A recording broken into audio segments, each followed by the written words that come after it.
Hindi pa rin talaga mawawala sa uso ang mga minimalist cake design. Kaya hello mga ka-Just Cakes! For today's video, samahan nyo ako gawin natin itong dalawang minimalist cake design na order sa akin ng last January 27. Bali, ito yung unang ginawa ko. Order ito sa akin ng aking regular client. Every year sa akin talaga siya na-order. Tapos ang cute din ng mga design na pinapagawa niya sa akin. Kung matatandaan nyo, siya yung nagpagawa sa akin ng top forward cake na super cute na talagang isa sa mga favorite na cake na nagawa ko. Ito yun mga mi, kung matatandaan nyo. Bali, ngayong taon, ang gusto lang nila is minimalist design. Bali, ang size ng ating cake is 6x4, moist chocolate cake with choco mousse filling.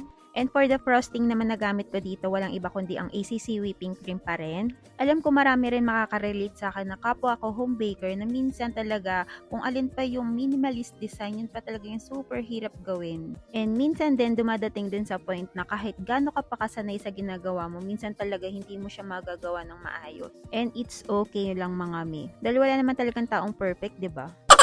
Ang dami sinabi, tapos na pala yung ating cake. Yung next na gagawin natin mga mi, pang anniversary cake naman to. Hindi ko na napakita sa inyo kung paano ko siya pakinisin kasi talaga nag-struggle ako dito sa pagpapakinis nitong cake na to. And kung mapapansin nyo, wala akong clips noon paano ko gawin or mag-drawing sa cakes. Kasi napapansin ko, pag nagbi-video ako ng pagdodrawing ko sa cakes, parang hindi ako satisfied. Kumbaga parang natitense ako kasi feeling ko talaga may nanonood sa akin. And hindi ako makakonsentrate, parang ganun.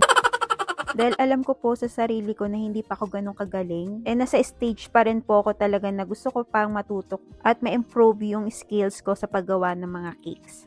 And ito na po yung final look ng ating mga cakes na ginawa. So cute, diba? Sana nagustuhan nyo rin yung video natin ngayon. And please like and share and follow na rin kayo sa ating page. Thank you for watching. Bye!